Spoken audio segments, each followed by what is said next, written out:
सावन में शिवरात्रि क्यों मनाया जाता है? मित्रों, ये बात तो हम सब जानते हैं कि शिवरात्रि भगवान शिव को समर्पित एक पवित्र पर्व है जो कि दुनिया भर के शिव भक्तों के लिए भक्ति, उपहास और उत्सव का महीना होता है। लेकिन क्या आप जानते हैं शिवरात्रि क्यों मनाई जाती है? दरअसल इसको लेकर हिंदू पुराणों में कई कथाएं प्रचलित हैं। श्रीमद् भागवत गीता में एक प्रसंग के अनुसार जब देवता गण एवं असुर पक्ष अमृत प्राप्ति के लिए मंथन कर रहे थे, तभी समुद्र में से कालकूट नामक भयंकर विष निकला।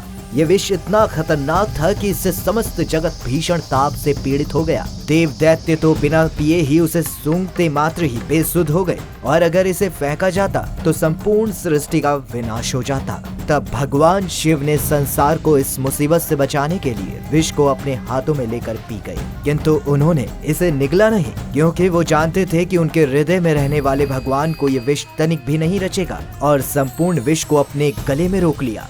इसके प्रभाव से उनका गला नीला पड़ गया और यहीं से उन्हें नीलकंठ भी कहा जाने लगा। कहा तो ये भी जाता है कि जब महादेव हलाहल विष को ग्रहण कर रहे थे, उसी दौरान उसकी कुछ बूंदें पृथ्वी पर जा गिरी, जिसे सांप, बिच्छू जैसे अन्य विषैले जीवों ने ग्रहण कर लिया और वो जहरीले हो गए।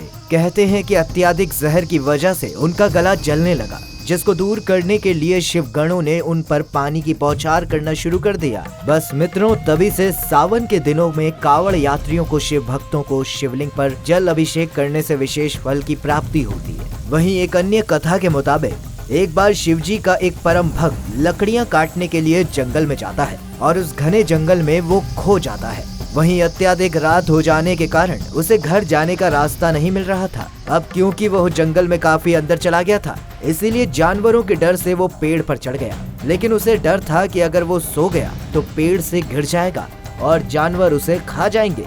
इसीलिए जागते रहने के लिए वो रात भर शिवजी का नाम लेकर पत्तियों को तोड़कर गिराता रहा। वहीं जब सुबह हुई तो उसने देखा कि पूरी रात उसने हजारों पत्तियां तोड़कर शिवलिंग पर गिराई, और जिस पेड़ की पत्तियों को वो तोड़ रहा था वो और कोई नहीं बल्कि बेल का पेड़ था।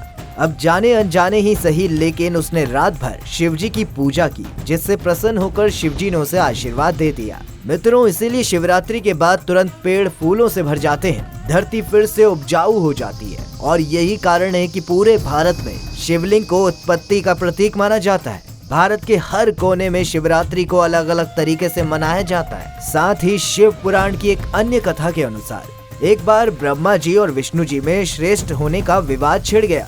जहां ब्रह्मा जी सृष्टि के रचयिता होने के कारण श्रेष्ठ होने का दावा कर रहे थे, तो वहीं भगवान विष्णु पूरी सृष्टि के पालनकर्ता के रूप में खुद को श्रेष्ठ कह रहे थे। तभी वहां एक विराट लिंग प्रकट हुआ। दोनों देवताओं ने सहमति से निश्चय किया कि जो इस लिंग के छोर का पहले पता लगाएगा वही श्रेष्ठ माना जाएगा। अंत में दोनों विपरीत दिशा में शिवलिंग का छोर ढूंढने निकल पड़े। अब छोर न मिलने के कारण विष्णु जी वापस लौट गए, लेकिन ब्रह्मा जी ने केतकी के फूल की सौगंध खाकर उनसे ये झूठ बोला कि वह उस छोर तक पहुंच गए। ब्रह्मा जी के असत्य को सुनकर स्वयं शिव जी वहाँ प्रकट हो गए और उन्होंने ब्रह्मा जी का एक सिर काट दिया और केतकी के फूल को श्राप दे दिया कि शिव जी की पूजा में कभी भी केतकी के फूल का इस्तेमाल नहीं होगा।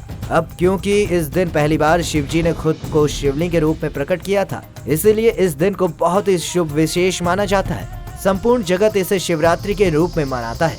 मान्यता है कि इस दिन शिव जी की पूजा करने से व्यक्ति को सुख समृद्धि प्राप्त होती है।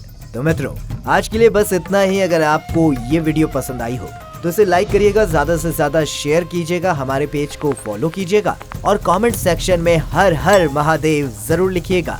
साथ ही आप सभी को सावन माह की हार्दिक शुभकामनाएं।